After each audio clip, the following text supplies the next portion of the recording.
Hello, and welcome to our live stream rebroadcast of our webinar, Getting on the Path to Wellness as a Family. I'm Susan Weinstein, Co-Executive Director at Families for Depression Awareness. Thank you for taking time out of your busy life to learn about caregiving for an adult who is living with depression. If you're watching this live, please type in your comments and questions to connect with us and others. We're on the line to answer questions and point you to resources that we hope will be helpful. At Families for Depression Awareness, we believe that family caregivers are uniquely positioned to provide effective support to their loved ones living with depression or bipolar disorder. They're often the first to notice that something's wrong, they're motivated to do something about it, and they're usually positioned to marshal the resources to get the support and care their loved ones need to get on the path to wellness. After the program, I hope you'll check out our website at familyaware.org. You'll find online tests like our mood disorder questionnaire and our caregiver stress test, expert interviews and family stories, and a tremendous amount of information and actionable advice to help you in this role. Very soon, we're launching a new website with a new look, but with the same great content you expect from us. Visit often as we continue to educate, equip, and inspire caregivers like you. And to know when we have new programs and information, I encourage you to subscribe to our newsletter. Okay, on this webinar, we feature two wonderful people. Let me introduce them. Meg has experience as a caregiver to her husband, Dallas, who was diagnosed with depression and anxiety disorder in 2014 after the birth of their second son. At that point, Meg believed that her positivity and prayer would be enough to lift Dallas and pull the family through. But the journey was longer and more difficult than they had anticipated. Meg realized that her sunny disposition was not enough, and she could not do it alone. Instead, she learned that support was there for both Dallas and her. Now, Meg, Dallas, and their three sons live in the greater St. Louis area, where Meg teaches yoga, and she volunteers with Families for Depression Awareness, for which we're grateful. Dr. Christine Crawford is the Assistant Director of Psychiatry Medical Student Education and an Assistant Professor of Psychiatry at Boston University School of Medicine. She received her MD from the University of Connecticut and her Master's in Public Health at the Boston University School of Public Health. Dr. Crawford completed her adult psychiatry residency, as well as child and adolescent psychiatry fellowship training at Massachusetts General Hospital and McLean Hospital. During residency, she was the recipient of the MGH Laughlin Award and was selected by the American Psychiatric Association as an APA SAMHSA Minority Fellow, which provided her funding to develop community-based interventions to reduce mental health stigma within the Black community. Dr. Crawford has authored multiple book chapters on mental health disparities and sociocultural issues in psychiatry, as well as peer-reviewed publications focusing on major depressive disorder. True to her public health beliefs, Dr. Crawford participates in community outreach initiatives and makes media appearances to educate people about mental health. And now I'll turn it over to Dr. Crawford. Thank you so much, Susan, for that introduction. And I'm so happy to be here to talk about this important topic that touches so many lives. And the fact that you all are in attendance to learn about ways in which you can provide all the care and support that is needed for a loved one who is experiencing depression is so invaluable. And so I'm really happy that you all are here with us this evening. And so what I'd like to do is just start off from the beginning, describing who is a caregiver. And in a few slides, I'll also talk about some of the roles that a caregiver often finds themselves in. Now, when we think about a caregiver, it's someone who's in the person's life who's experiencing depressive symptoms. And they often are a valuable resource because they can be the first ones to notice that there may be a change in the loved one's mood. They may be the first one to recognize the problem and bring it up to the person who's experiencing the mood related symptoms. And for someone who is going through a major depressive episode, it may be difficult to have the wherewithal to find all the resources that you need in order to provide yourself with the treatment for the depressive episode. And so a caregiver is in a position in which they're able to look for all the different resources and assist the loved one who's experiencing depression with accessing those resources. And given that the fact that the caregiver is in a position to be able to intervene, especially early on, they can be the ones to actually take some of the first steps to action if the loved one isn't ready to undergo the process of receiving treatment for their illness. The important thing about being in the caregiver role is to have an understanding about the stress and potential burden that one can experience being in that role. Now, there have been studies that have demonstrated that about 40 to 70% of caregivers could actually experience symptoms of depression. In the same report that they did, they found that about a quarter to 50% of caregivers who were supporting individuals living with depression had a lot of stress and worries about their loved one. And some of the worries that attributed to their mood related symptoms on the caregiver's part were worried about the loved one's future, their ability to manage finances, and all of the stress that comes along with having to take on some of the responsibilities and tasks of the loved one who is unable to keep up with certain responsibilities. And so that can create a tremendous source of stress for the caregiver, especially when they're taking on additional tasks and when they're trying to get their loved one to engage in various activities that they used to engage in. That could be incredibly distressing when you're taking on all of that onto your two shoulders. And you can imagine the tremendous relation strains in a relationship that can come along with that too, especially if you're taking on a lot of additional responsibilities. And we have seen that when it comes to spouses of individuals who are living with mood related symptoms like depression, if a spouse who's in a caregiver role perceives that being in that role is very stressful and it's very challenging, we've seen that there's an association between perceived levels of stress being in the caregiver's role and the severity of depressive symptoms that can be experienced by the spouse. And so there are some caregivers who are taking care of individuals with depression who can experience depression themselves. And if they perceive that role of being in the caregiver position as stressful, they're more likely to experience symptoms of depression and may need to find their own mental health practitioner to help alleviate some of those symptoms that they may be experiencing. Now, if you're in the caregiver's role, you're experiencing depression, and it's related to the loved one having depressive symptoms as well, that's an important thing to bring up in that person's treatment because it gives the mental health provider a greater sense as to how significant of an impact that person's depression is having on their social functioning, which is one area that we really look at when we're trying to determine the severity of a major depressive episode. So I know it's interesting that at the beginning of this talk, I'm starting off with talking about the caregiver's role. I'm going to talk about self care. And one may wonder why that's even important to discuss.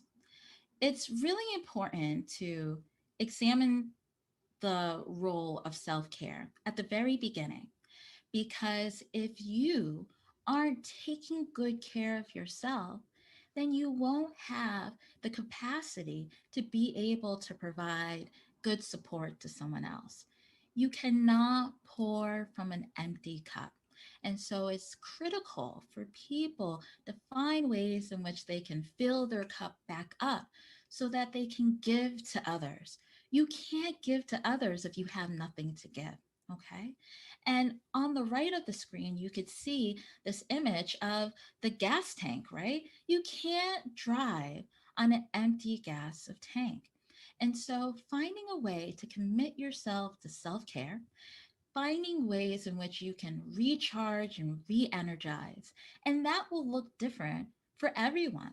For some, it could be deep breathing. For some others, it could be exercise and yoga, meditation.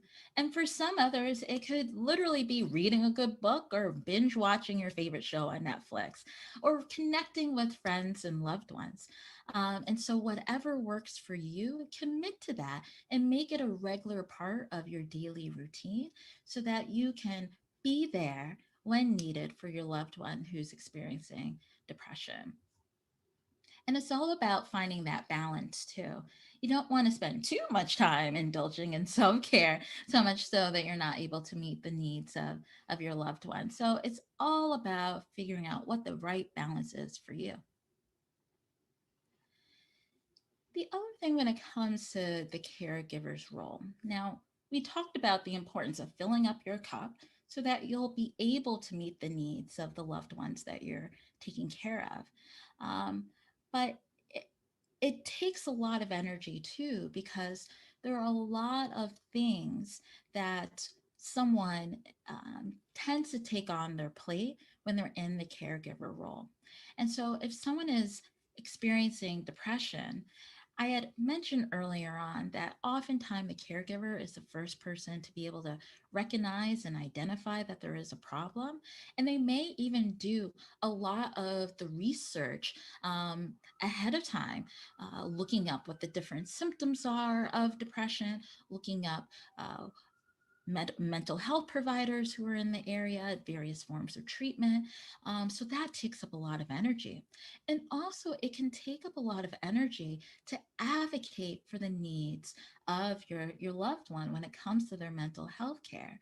Because when people are experiencing depression, they may not have the motivation to advocate for themselves. They may not care whether or not they receive good treatment. They may not care if they get out of the episode because that is a function of the disease process, is having limited insight and judgment and having a sense of hopelessness. So having the energy, the capacity to step in to that advocacy role to ensure that they're getting the good help and treatment is valuable, is incredibly important. Also, navigating the mental health system is really complicated and can be incredibly overwhelming. Trying to figure out which provider will cover certain treatment options or which insurance plans will cover various forms of medications. And so, figuring all of that stuff out requires a lot of time and energy. And that's another thing that caregivers tend to put onto their plates. And I talked about finances too. Um, the medications, the various forms of treatment, the therapy. And then unfortunately, when it comes to mental health, there are a number of providers that operate out of a cash only private practice. And so that requires additional resources, financial resources for families to be able to get their loved ones to be engaged in therapy. And you can imagine how stressful that is if you know that your loved one needs to be in regular individual therapy because that is what is helpful for people who are experiencing depression and worrying about whether or not you can pay those bills or worrying about whether or not you can pay for the medications in that month. It's so much stress, so many worries. And so that's another thing that caregivers tend to take on, and it can be a tremendous responsibility.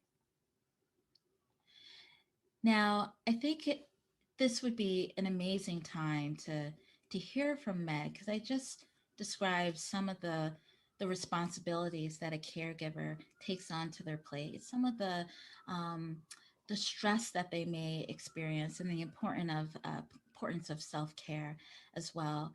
And so I'm going to turn it over to Meg, and I'm just going to pose this question first. As a caregiver, what have been the main ways that you were able to support your loved one? Well, hi. I just want to say hello to everybody who's here. First of all, I want you to know how honored I am to be a part of this group, to be on this panel. It's precious, actually, to me to be here. And even though I can't physically see you, I can see you. I can feel you. I can feel your presence here with us. So just thank you for joining. Um, my experience as a caregiver, first of all, my husband is who I will be referring to. His name is Dallas. I'm sure I will mention him often.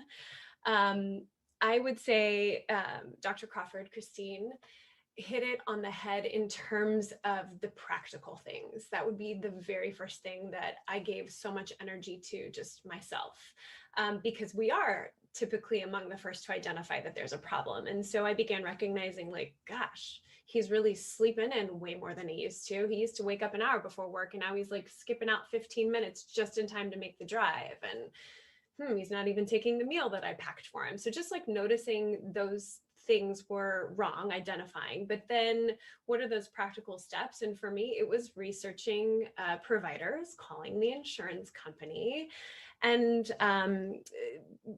fishing my way through that giant net of the healthcare system, which takes some diligence and it takes some resilience. Honestly, I'm sure you've probably experienced if you're walking down this road. I would also say, in terms of practical things, so there's the medical side of helping your loved one or your partner, whoever it may be, but there's also just the things among the house. Like in our household, Dallas was the dishes guy. He did the dishes every night while I did the baths and got the kids to bed. And pretty soon, Dallas was always in bed and the dishes were left in the sink. And at first, I was like, what's up? Like, what's up with this guy? What's his problem? Like, pull your weight, buddy, right? But then as you start to notice that this is going on and there are more and more things that you begin to identify, at least for myself and in my experience, it was like, no, there's more going on here than just he can't do the dishes. Like, and so guess who did the dishes? I did the dishes, right? So just practical. You do the things that need to be done because they have to be done. And the person with depression is often unable or unmotivated, even incapable at times of just doing those practical things. So practical, number one.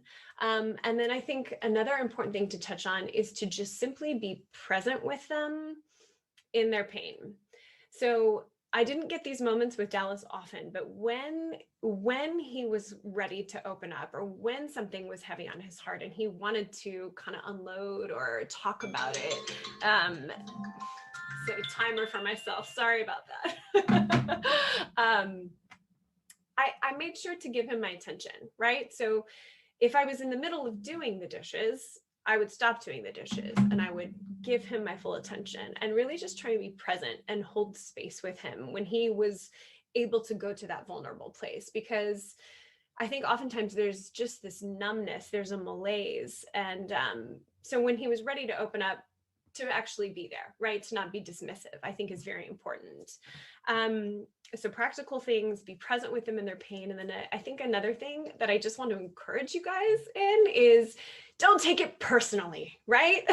Like there was definitely part of me that was like, what I do wrong? Like, I'm a great wife. Your kids are great. Your job, like, what's the problem here, buddy? Like, and that is not it at all, right? So for me, I had to learn, like, this actually has nothing to do with me. I just happen to be on the same roller coaster ride, right? He's in this seat and I'm in this seat. And so we're going on this ride together. So how can I support him by doing those practical things and being present with him and take my personal offense out of the equation? No need to take it personal. I'll hand it back to you, Dr. Crawford. Absolutely. And I really appreciate you sharing all of that, because I imagine that, especially being a mother and needing to have the family unit run smoothly and bedtime and getting everyone ready to get out of the house, that having those sets of responsibilities on top of, the caregiver role of your husband and what it was that he was experiencing in terms of depression was quite significant. And one thing that I'll mention, I'm just going to transition back to the presentation, is that for a lot of women who are in the caregiver role, it can be tremendously stressful because oftentimes the way the family is set up, the mother often is automatically like assuming that role as the primary caregiver. And so there have been some studies that have found the significant burden that is on working mothers who are also trying to manage within the family. So I just wanted to highlight that. So I just want to put adult depression into context so that we have a better sense as to what it's all about and how it impacts people across the world. It's important to realize that depression, yes, it is a medical condition, it's a mental health condition, and it's a condition that can be experienced by anyone, no matter who you are, no matter what your profession is, no matter how much money you have, no matter how much money you don't have, it's still a condition that can be experienced by all. And as you see here on the screen, a number of influential people, a number of successful people here on the screen are all living and thriving with depression. And so the point of this slide is to demonstrate that it can happen to anyone. And there's also the hope that you can still, your loved one can certainly overcome the bump in the road that is the major depressive episode and be able to overcome that, especially with the help and support of you, the caregivers. They're able to live and lead successful, thriving, and productive lives. And so that's why that caregiver role is so critical and crucial, because anyone can experience this. And if they have the support and guidance that they need, they can also overcome it. Now, depression is a relatively common medical condition. In fact, 19 million adults in this country alone have experienced a major depressive episode just in 2019. 19 million in 2019 experienced depression. That's a lot. And some studies have found that at least 1 in 5 adults have experienced depression at some point in time. So, people in your family, your coworkers, people at the gym, at church, there is at least a handful of people that you encounter on a day-to-day basis who are experiencing depression. So just think about that. If you have a loved one who's experiencing depression, and I can imagine the sense of feeling alone in that, like feeling like you're the only family who's going through that. I hope that this can put things into a larger perspective to know that you are not alone in that there are 19 million other families who are going through the same thing. What is interesting about the figure that you see here on the left is that since 2005, looking at adults over the ages of 18, that there has been a slight increase, or there has been an increase in the number of adults who are experiencing major depressive episodes. And one thing I'd like to highlight that's particularly interesting, especially because I'm a child and adolescent psychiatrist, so I'm looking at our late adolescents here. But you can see that over the years, and the bottom here represents years, so 2005 to 2019, that you see this upward trend in the percent of folks who are experiencing major depressive episodes. And they say that the lifetime experience with depression for people in our country is between 10 to 21%. So, as I mentioned earlier on, like 1 in 5, up to 1 in 5 adults are experiencing this. That's a lot of people and a lot of family members, a lot of caregivers who are part of that process too, and part of the roller coaster that Meg had described earlier on when it came to her husband, Dallas. So, the other thing to put things into a broader context is the impact of COVID 19. We have talked about this ad nauseum about the mental health effects of the pandemic on adults and on children. And in fact, over the course of the pandemic, over the year, we have found a significant increase in rates of depression as well as anxiety, upwards to 30% increase in the number of people who are experiencing depressive symptoms. And it's no mystery as to why that's the case. Social distancing practices and feeling more isolated, not having access to all of the outlets that were previously helpful and improving one's mood were gone. Also, a number of people experienced tremendous loss, actually losing people from the illness and feeling a sense of hopelessness, and also the financial impact of that.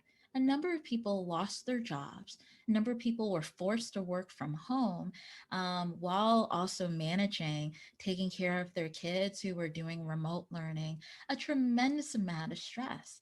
And so, caregivers were experiencing a lot of stress themselves. Loved ones with depression might have been experiencing more symptoms. And it was just a significant, it took a significant emotional toll on everyone, including our loved ones and caregivers. And what we are anticipating is this lingering effect of the pandemic and continuing to see elevated levels of mental health symptoms as we kind of return and reemerge back to what was normal. But it's a new sense of normal now, this post-pandemic era.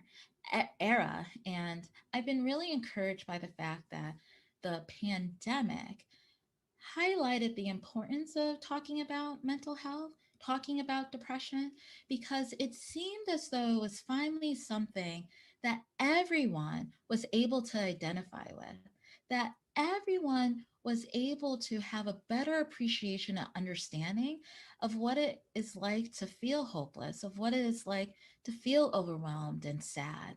And I think that made people slightly more empathic towards others who have mental health conditions.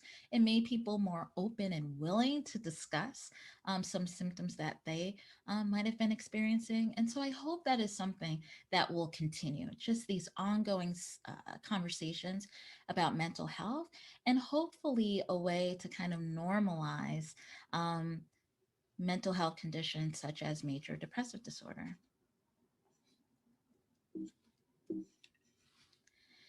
Now, I had mentioned that depression can affect anyone, and I had that slide of The Rock and Lady Gaga, all these famous people. Um, but what we have found, and a lot of studies have revealed, that rates of major depressive disorder, MDD, that you see on this slide, can be more common among certain groups. Some of those groups include women, people who have chronic illnesses, people who have chronic pain.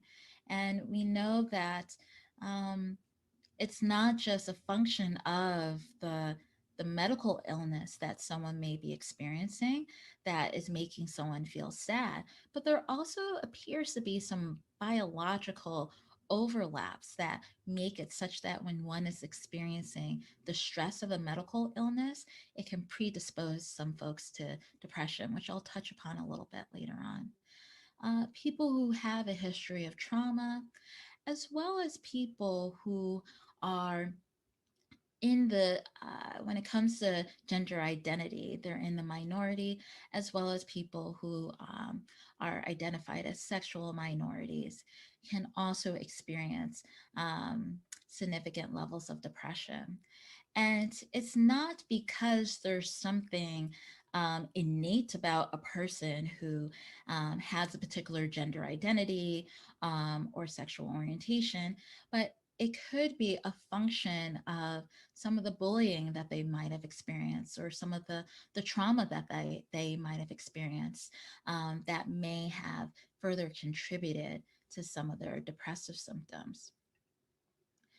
Also, when we look at people of color, including people who are part of the AAPI group, we see that rates of depression, that experiencing depressive symptoms, can be a function of racism that people of color experience day in and day out, as well as the discrimination and the trauma that one can experience from the racism, the microaggressions, the prejudice, and how that can have a tremendous impact on one's psychological well being and in turn can lead to depressive symptoms. And I just want to highlight the fact that it's not a function of one's particular race that is contributing to the depressive symptoms, but is a direct impact of racism that is contributing to the depression. So I want to kind of remove any biological association with being a person of color and having mental health symptoms. It's more of a function of racism experienced in this society. And I just want to highlight the fact that that is true because race is a social construct. And that's why it could happen. And I appreciate Susan in the chat providing some details about the abbreviations that are included on this slide. So thank you for that. Really appreciate it.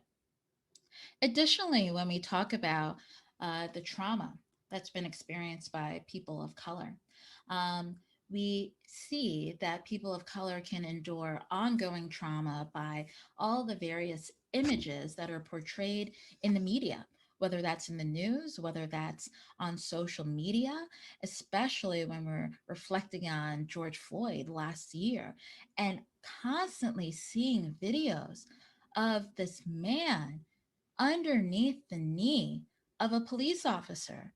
And a lot of Black people and brown people were seeing these images, thinking to themselves, well, that could have been me. That could have been my uncle. That could have been my brother. That could have been my dad. And this heightened sense of awareness, this sense of vulnerability, certainly takes a toll on one's emotional well being. And so, again, just the violent imagery further contributes to some stress that people can experience that can lead to some symptoms of depression. And we know too that thinking about the military population and being in the military service and the tremendous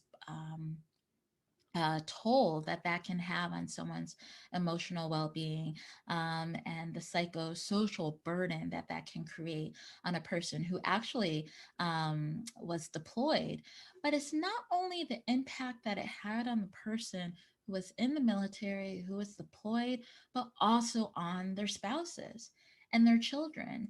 And so they might have also been impacted in a way such that they might have experienced more depression and anxiety. The thing about depression and the reason why I was attracted to the field of psychiatry, the reason why I've always been interested in major depressive disorder is because so many people experience it. And unfortunately, so many people experience their symptoms alone, experience their symptoms thinking that there's absolutely no way out, experience their symptoms thinking that nothing can be done. But the reality is that there is treatment that is available.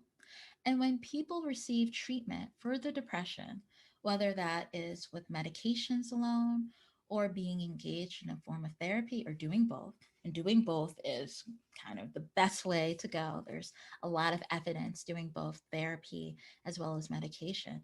We can see that people can experience relief from their depressive symptoms and they can actually get better and it can shorten the duration in which they're in the middle of a major depressive episode.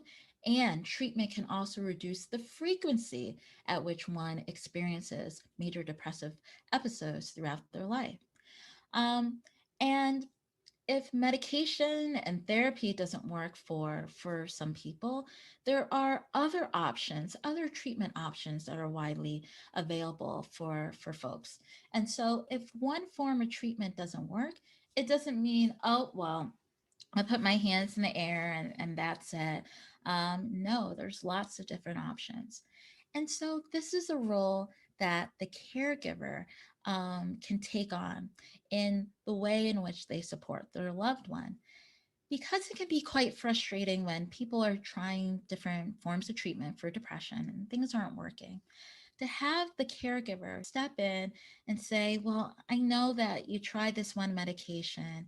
It didn't give us the response that we were hoping for. But I wonder if we can see about other options. I wonder if we can look into booking another appointment. Or I wonder if, given that therapy session, it didn't seem like it was a good fit with that particular provider. How about we can look for another therapist? And so being in the role of the caregiver allows you to come alongside the individual, the loved one who has depression, and help them see the light at the end of the tunnel, to be able to hold and carry the hope for them that they may not be able to see and carry. And you are in that role to help them move forward through their treatment. If it's not working, to bring them to the next step and to carry that hope that they can get better. And it's just a matter of finding the right fit. Oftentimes when it comes to depression, people can think to themselves, well, if I could just will myself through this, if I could just simply think positively, if I could go to church and pray on it, then I could get better. But and all of those things are really important and incredibly helpful.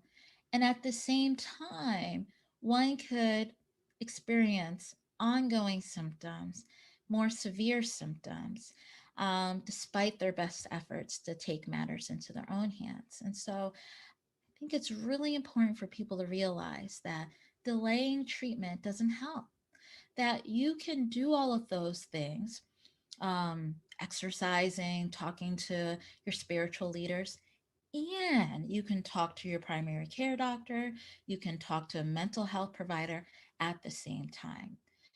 The reason why we encourage people not to delay treatment is that the more you delay getting into care, the more severe the symptoms may be at the time in which you engage in treatment.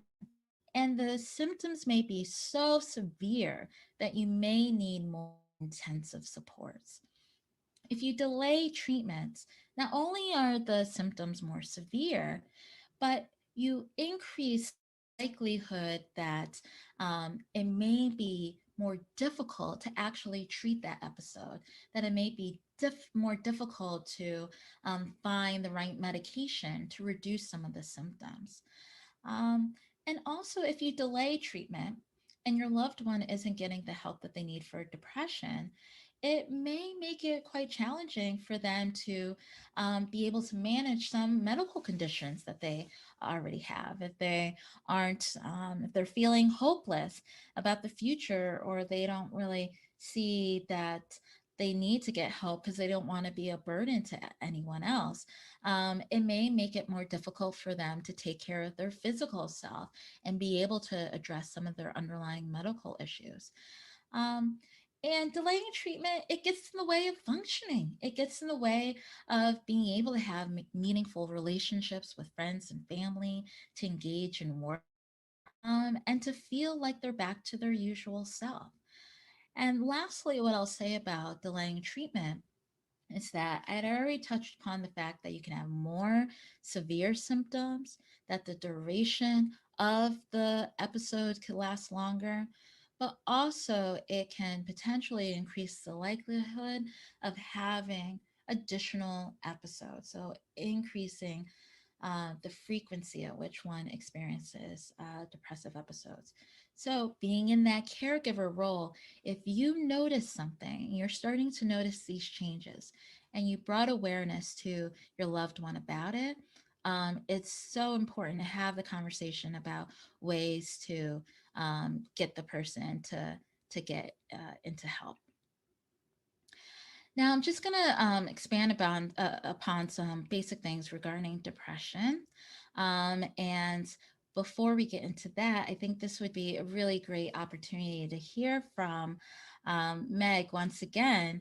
When it comes to Dallas, I'm really curious as to what depression looked like for Dallas, and when you were taking care of Dallas during those episodes.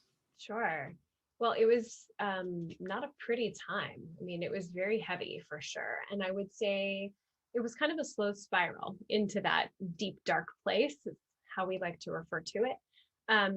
He was always jovial and lively and charismatic, and, just like any number of people that have all of these amazing qualities.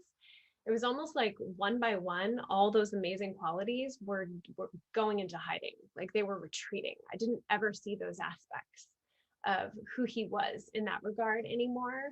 Um, One of my favorite ways to describe it is that I would just look at him, look in his eyes, and he would not even be there. Like at the worst of the worst, when we were really in the bad place, it was like, who are you? I didn't even recognize the person in front of me anymore. And that is a really scary feeling, to be like, you're unidentifiable to me right now. That's a little bit frightening, to stand in the presence of someone that you love and you care for so deeply, and to not recognize them. So I definitely experienced that. And I would say, while Dallas was aware that he wasn't himself, it was also like, whatever, like, that's fine. That lack of motivation was definitely a through line, I would say, in his experience and in our experience. So just general cloudy, general heavy, general grayness. But also then there would be outbursts from time to time that were huge and emotional and very angry or very rage filled, and honestly a little frightening as well at times, because this was not something that I had ever seen from him before, and so it seemed out of character. It didn't seem to fit who I knew him to be. um, so I would say lots of gray, and then big moments that were not actually high moments, that were very, very low moments, unrecognizable to me. Absolutely, and not being able to recognize your husband, I can imagine how terrifying that was, Mhm. and also can imagine that it really prompted you to give him the help that he needs, because For sure. you want to continue to see him like that. So thank Mm, you so much for sharing. yes. So now, the thing about depression, and I'm sure that being in the caregiver role, some of you all have already done some of this research, and I appreciate that you're here tonight to learn a little bit more. But there are many different causes that can contribute to depression. The reality is we don't really know what is the one thing that causes depression. Various factors can contribute to it, whether that's what's traits that run in the family, um, various neurotransmitters in the brain that may have various levels, and low levels can contribute to depression, whether it's a history of having trauma, experiencing stressful events, especially chronic stress starting from a young age, if that increases the likelihood of depression, or having really serious illness. There's so many things that can contribute to depression. It's multifactorial. And when we talk about depression, I've been referring to major depressive disorder, also known as MDD, and that's a very common form of depression, but there's other types too that you might have already heard about. Commonly heard about is postpartum depression, also referred to as perinatal depression. There's treatment resistant depression, and that basically is a form of depression in which one is not responsive to medication, and a number of different medication trials have um, been tried in the particular patient. There's also a condition referred to as dysthymia, which is a chronic form of depression in which the symptoms aren't as severe as, say, as in a major depressive disorder. And then also there's a bipolar disorder, which requires different treatment, and using the antidepressants that we typically use for major depressive disorder is not indicated. Actually, it can result in some significant symptoms. And then also, I talked about the overlap of having some chronic medical conditions and depression, but some of the overlap that we see in chronic medical conditions and depression have to do with heart disease, diabetes, as well as individuals who may have a substance use disorder. We do see the overlap between that and having depression. So, what does depression look like? And I think Meg did a great job highlighting this when she described some of the things that she noticed in Dallas when he started to become more symptomatic. What we see is that for a lot of people, it can feel as though their brain is in a fog. It's really difficult for them to focus, to concentrate. They may be quite indecisive, and it's hard for them to get things done. Things that they would usually be able to complete with no problem at all take so much more time and a lot more mental energy. People also feel as though it takes so much physical energy to get up and to get moving. It's almost as though you're walking in mud or that you have cinder blocks attached to your feet. And so this get up and go to work, get up and shower can feel so, so difficult. And I like what FFDA has used, this Rome kind of acronym that stands for reasoning, organization, attention, and memory. Gives you a better sense as to the cognitive impact that depression can have on someone. And I recommend that everyone checks out the Rome model over at familyaware.org. So it's more than just being sad and crying a lot. There are a lot of other symptoms that come along with depression. So, a major depressive episode, one needs to have various symptoms at least for 2 consecutive weeks. And so, a lot of people don't realize it's just 2 weeks that you need to have these symptoms in order to meet criteria for depression. That's right. It's not 2 months, it's not 6 months, it's just 2 weeks. So, if you see your loved one experiencing changes in their sleep patterns, in their appetite, concentration, as I mentioned before, it's difficult for them to get up and move around. If they're feeling hopeless or guilty about things that they've done in the past, feeling like a burden to other people. And if they have a lot of random physical complaints like headaches, stomach aches, really non specific pains. And lastly, if they have thoughts about suicide, thoughts about not wanting to be alive, and it's getting in the way of their day to day function, that is a major depressive episode. Now, we talked about motivation earlier on. Meg had highlighted this when she talked about Dallas. When someone isn't motivated to look for a mental health provider, to go to see their therapist, go to work, um, that it's not that they're just being lazy. It's a function of the condition of the depression. And so that's why it's so important for a caregiver to step in and to help when it comes to the person navigating the mental health system, whether that is finding the provider, going to the appointment with the loved one, sharing their medical history, the family history, helping them to evaluate different treatment options, and then also providing feedback to the loved one about what seems to work from their end in terms of some observations that they've noticed and what may not be working. And they can also assist with adherence to the treatment plan as well. And so it talked about the caregiver being able to recognize, to be able to know what depression looks like and sounds like for their particular loved one. And once you have a sense of so what it looks like for your loved one, with now having this knowledge about depression in general, can really make it a lot easier for the person experiencing depression to have a little bit more insight and awareness about their own condition. And to be able to talk to their friends or other people within their support networks and share with them, hey, I wonder, have you noticed some changes in these various domains? My spouse, my friend, my partner have noticed these things. I wonder if you've noticed these things as well. And so just receiving feedback from a number of different resources can be incredibly supportive for that loved one and helpful for the person who's navigating depression. So, in terms of treatment option, it's not a one size fits all model.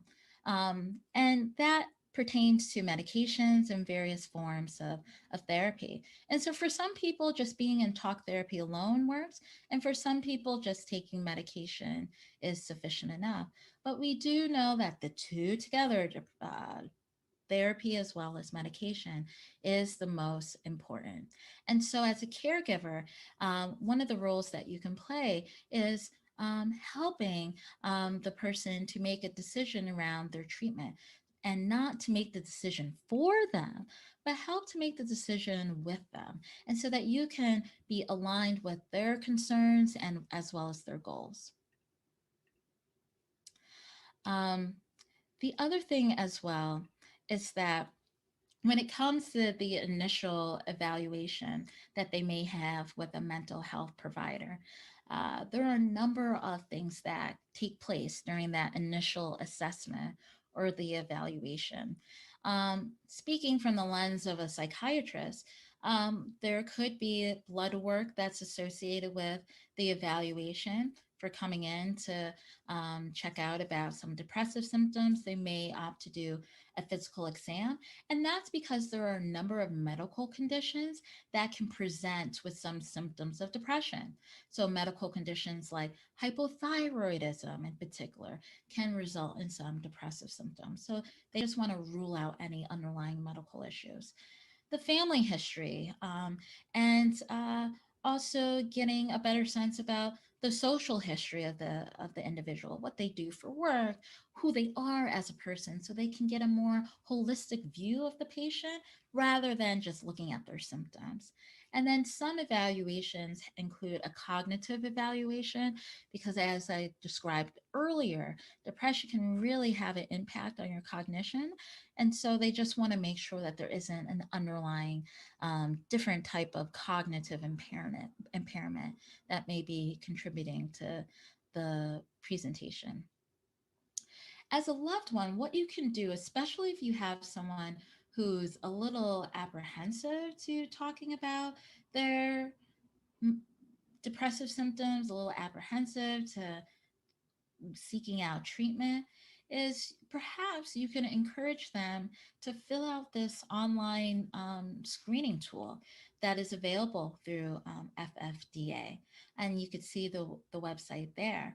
And as a caregiver, you can also go through some of those questions just so you have a better understanding of what some of the symptoms are for depression.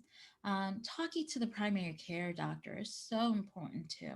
And so, if your loved one is going to see their primary care doctor, you can share with them, well, I know that you took that online screening tool I had recommended. Thank you so much for going on that website. How about you discuss some of the findings from that screening with your primary care doctor? Perhaps there's a way in which they can help. And then also, I just want to highlight the resource that is 211, and you can call it on your phone, and that can also give you some access to some local resources for mental health. Now, there are a number of things that you can do in the caregiver's role when it comes to getting help.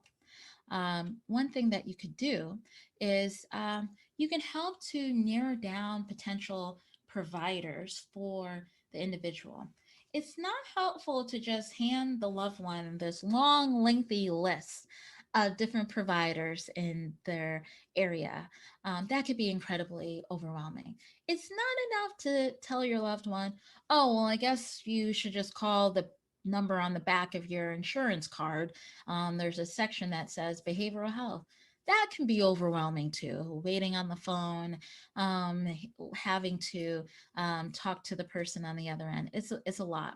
So helping to narrow down the options, helping to make phone calls, have a narrow list of various options can be incredibly helpful, especially for someone with depression who's being indecisive, who's having difficulty kind of thinking through all these different steps. Now, when it comes to finding help, there's tremendous amount of resources. FFDA has a lot of resources on their page, which has already been described before. But on the right of the screen, you can see a number of different websites that also have resources for finding providers that may meet some of the unique needs of your loved one. Community health centers can also provide treatment. A lot of people don't realize that schools, if you have an adult who's in college. Also, various organizations have employee assistance programs, also known as EAP, that provide counseling and mental health supports. There are also a number of providers who are now available and more willing to do telemental health. That's all we've been doing for the last 15 months, including myself, seeing people over the computer or on the phone. And so, if making the trip in person may be too much for the individual who has depression, perhaps finding someone who is able to offer virtual services could be one way to navigate that. And thinking about our spiritual communities as well. What a tremendous resource that provides counseling. And so that can also be another support that can be added on to the person's treatment. Now, there are a number of different providers who are able to provide treatment for mental health, for depression. MD, such as myself, there are nurse practitioners and social workers. A lot of people don't realize that when it comes to seeing a therapist for the various forms of therapy that you see on the right, which have evidence in treating depressive symptoms, um, you don't have to stick with the first therapist that your loved one lands with. People feel like they have to continue therapy with that person. They may not feel as though they're able to establish a good rapport with them, or they may not connect with them for a variety of different reasons. If it doesn't work, it's okay to leave that therapist and to find another person. And it's about finding a good fit too. We want to make sure that the loved one feels comfortable with their therapist, feel comfortable being vulnerable and open and willing to discuss really difficult things with regards to their depressive symptoms. So if it doesn't work out, as a caregiver, you can help them find someone else. Now, talking about medication, um, antidepressants are really helpful for treating depression. And the most common form of antidepressants that we use are known as SSRIs, which stands for serotonin selective serotonin reuptake inhibitors. Really, really fancy medical name for medications that help to increase and boost serotonin levels, which is a neurotransmitter in the brain that helps people feel more relaxed, less anxious, and feel less depressed. Um, and I recommend that people not shy away from the medication at a concern about cost, because a lot of the antidepressants are available in generic forms and are available at very low cost. And so, if for whatever reason you're having difficulty, your loved one's having difficulty paying for medication, especially brand name medications, this website right here, rxassist.org, can provide some resources for that as well. Now, caregivers can help to provide support to the loved one who has depression about being able to monitor some of the side effects that can come up with some of our medications. And so, some side effects that caregivers can be really helpful in detecting are things like irritability. I didn't mention this earlier on when I talked about some of the symptoms of depression and 2 weeks and some of the diagnostic criteria for that. Now, in addition to being depressed, we can also have irritable mood as a symptom of depression. And so, if you notice that someone is more irritable or even more anxious while they're on a medication, that's feedback you could give to the loved one so that perhaps there can be a change in their medication. And also to encourage them to continue to take it, to remind them to take it. Because for a lot of people, it can be hard for them to remember. And antidepressants, it's not like a light switch where you start taking it and you feel better within a matter of hours or days. These medications take weeks to work. And so being in that supportive role and reminding them that things will get better, it's just a matter of time, can be really helpful for that person. I just want to touch briefly about additional treatments that are a little bit more intensive um, than traditional forms of treatment, including therapy as well as the antidepressant. If someone needs a higher level of care, there are programs called intensive outpatient programs, which meet with people who have depression several times a week for a couple of hours at a time, and they provide more intensive individual therapy and group therapy for the person with depression. And also, there's a psychiatric prescriber who can monitor their symptoms on the medication. And then, if the symptoms progress to a point in which they're unable to take care of themselves because of the depression, or there's a safety issue with regards to having thoughts of suicide, then inpatient level of care is what's indicated. And inpatient level of care is basically going to a hospital where there's a psychiatric unit. Fancy pants forms of treatment that are really effective, and I just want to highlight ECT is a form of treatment that stands for electroconvulsive therapy, commonly known as shock therapy, that has been around for years and years and years, but it has changed in modern times such that it is painless, that people don't have significant side effects from it, although there are some cognitive side effects like memory impairment that people can have, that especially people with treatment resistant depression can experience a whole bunch of relief from undergoing ECT. TMS is a newer form of therapy that uses magnetic stimulation to help boost the mood and various neurotransmitters. And vagus nerve stimulation, it requires a surgery in which they put an electrode in your brain and you're able to provide various releases of electrical stimulation to help with the way that the brain um, you know, functions and helps to improve mood and cognition. And most in recent years, and you may have seen this already in the media, is that there's been a lot of conversation about ketamine, and there are some IV medications in the form of a steroid that can actually be used to treat postpartum depression. So those are newer forms of treatment, the ketamine and the IV medicine for postpartum. But that just goes to show that our field is continually trying to look for new medications and new forms of treatment. Insurance.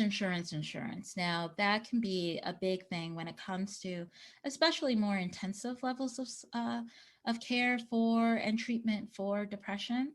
And so I recommend that people go to the Family Aware website.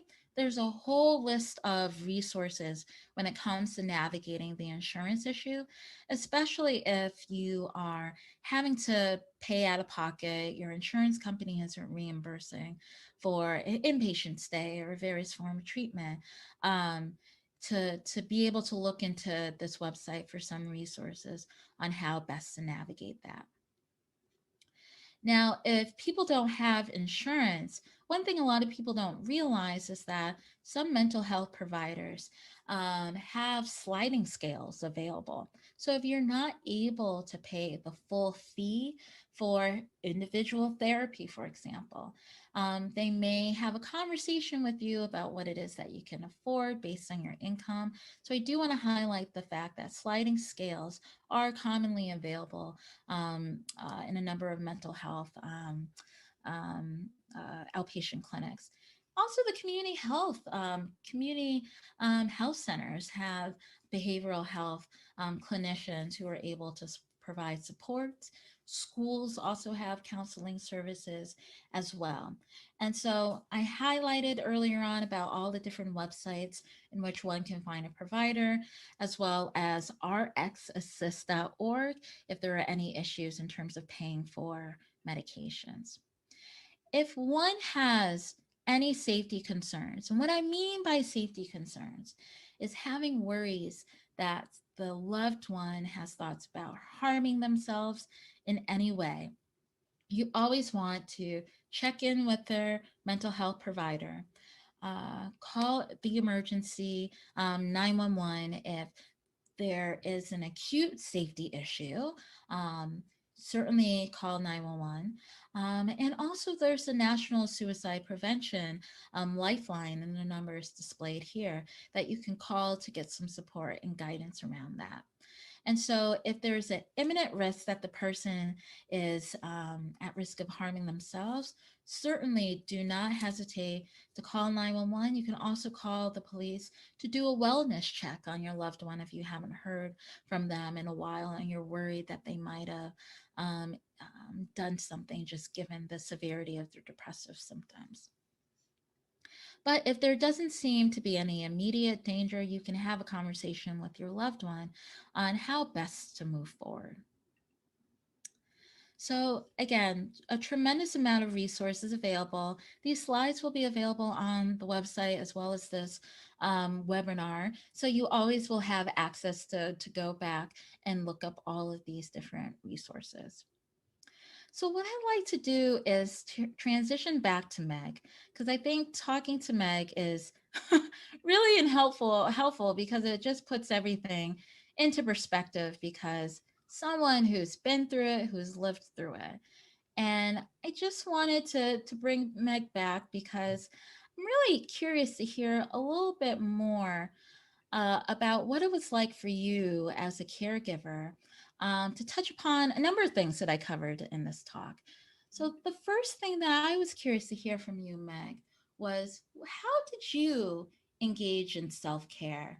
How did you practice self care, especially when Dallas was experiencing depressive symptoms? Oh, what a great question.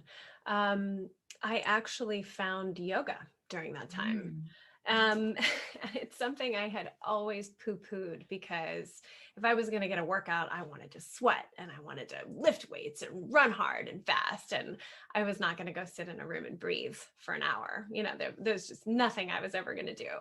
And a friend invited me, and I tell you what, I was hooked because during that time, carrying so much, it's a heavy weight on yourself, right?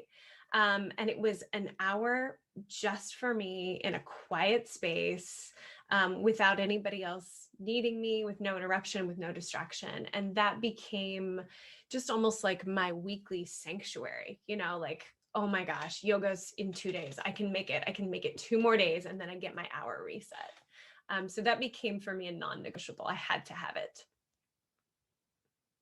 And I think it's really interesting how mentioning about yoga and thinking at first, oh, it's not for me, but you gave it a try. And clearly it's something that's been incredibly helpful for you. And so I'm also curious too, I can imagine that when Dallas wasn't able to keep up with things such as doing the dishes or trying to help out with bedtime, I can imagine that the set of expectations that you had for your family and what your family could do while Dallas was experiencing depressive symptoms certainly changes. And so I'm curious to hear from you about how it is that you guys kind of renegotiated some of the expectations that you had for your family in the midst of his episodes. Sure. I would honestly say there wasn't much communication between the two of us about the kids in that regard. It was almost, not almost, I was protective. I was protective of the kids. Not that not that they weren't still around and that he didn't kiss them goodnight and whatever, but I didn't I didn't want them to see the big outbursts. I didn't want them to encounter the rage moments. I didn't want them to always be asking why daddy's asleep again on Saturday afternoon instead of going to the park with us. So I almost, instead of letting the children's focus be here, I intentionally was like, we're just going to focus here instead. We're going to go to the park. We're going to have a great time. So I just found myself being extra, for lack of a better word, just extra hands on deck, extra activities, extra things to do. Almost as a bit of a distraction technique, I would say, where the kids were concerned, because it was a little bit of like eggshell walking, you know? And even as we began the treatment process and as he started on medication, you touched so well on the point that it takes a while before they affect the person taking them. And even then, we personally, in our experience, we went through 3 different trial and errors of medication. And one of them in particular, it got really dark. It was all of a sudden the suicidal thoughts, and I was concerned with self-harm. And I had to learn to actually give myself permission to actually ask Dallas, like, are you thinking about harming yourself? Which was like a light bulb for me. You know, I didn't realize that that was a question that you could ask, but I think it's an important question to ask. Yes. So all of that to say, it's a very uncertain time. And so I think I did my best to keep the children's focus over here, and while navigating what was happening with Dallas over here, and just being able to balance, like, okay, we have found the right medication now, and let's begin to talk about re-entry. Maybe this Saturday you will go with us to the park. Maybe we'll do that thing we've been talking about doing, as we began to see him climb back up out of that well. And that's a lot to balance too, Mm. protecting the children, being mindful of Dallas's symptoms, and also kind of the worry about how he's responding to the medication, and if he's still having scary thoughts about harming himself. That's a lot. And so I wonder, what supports did you have? Did you have extended family or any other supports that you were able to talk to about some of Dallas's symptoms? Great question. And the answer is no. Um, I had supports. This is something, so like contrasting then and now, right? So then, while we were in the midst of it, I was just in survival mode. So I did whatever I needed to do to get through that day, and then wake up again and rinse and repeat, just get through. So aside from my 1 hour yoga class, everything else just went just shove that down, right? Well, turns out when Dallas started receiving therapy and treatment and was on the proper medication and things started going much better for him, I had a deep breath and realized, you know what, Meg, I think maybe it's time for you to, point the fingers back at yourself and go to counseling, go to therapy, and address some of these things that happen and the burden of what it was like. Which I did. And one of the questions that my therapist asked me was, Meg, you had this support system in place in terms of practical things. You had people and friends who would pick up the kids from school if you needed it, or who were bringing a meal when you had a baby, or babysitting help, like those kinds of practical things. Why didn't you tell them? Like, why didn't you let them know? And not that people didn't know Dallas was depressed and in therapy, but I never uncovered him. And I think that was just a protective mechanism as well, because he was a little bit embarrassed. As he was going through it, he wasn't ready to talk about the dirt yet. When you're in the dirt isn't always the best place to talk about the dirt. I'm a firm believer of talking about the dirt, but I think sometimes you have to learn the lessons in that place. And so once he was learning the lessons of that place, then it was time for me to go back and examine all the dirt that was on me that I was still carrying around. And so part of that was, why didn't I? And another part of it was, I during that season, I couldn't do much for me, right? There wasn't that time to be introspective. It was the rinse and repeat, like I said before. But even as Dallas now is many, many miles from the dirty hole, in many ways, I still looked at him as if he was in that dirty hole. And I still walked on eggshells and was like, well, you just never know. You never know. And so one of the other things my therapist has worked with me on is learning how to take him out of that box, how to take him out of that place. Like, he's done the work, he's gone through the process. So I don't want to keep him there. And so that's been a big learning process as well, I would say. Yeah, I mean, and I really appreciate the fact, Meg, that you talked about how therapy was helpful for you, Mm, because you really took on a lot on your two shoulders when it came to Dallas's depression, and wanting to protect him too. And that's why you were hiding some of the symptoms he was experiencing from other people. But hiding that and keeping that all to yourself yeah, really can weigh you down. And it yeah, could be really difficult to carry that with you day in and day out. So I really appreciate you highlighting some of those things. So definitely. thank you, Meg. Um, I'm going to transition back to the presentation with just one last slide that I would like to share with you all as we wrap up and transition to the Q&A section, is that you are not alone. It is so important to get connected. And that's what FFDA is all about. That's why we're here. And that's why Meg is sharing her story as well, so that you know that you are not alone in experiencing the stress that can come along with being in the caregiver role. So I encourage you all to take advantage of all your supports, your social supports, the faith communities, just so that you don't feel isolated and alone in this. And there you have it. If you'd like to watch the questions and answers on the webinar, just head over to familyaware.org/adult webinars, where you can access this webinar on demand. You can also watch the webinar introduction to learn more about FFDA's mission and the wealth of resources we offer to family caregivers. And I encourage you to visit familyaware.org/trainings to peruse our webinar library. Thank you again for spending this time with us. I hope you have a great day.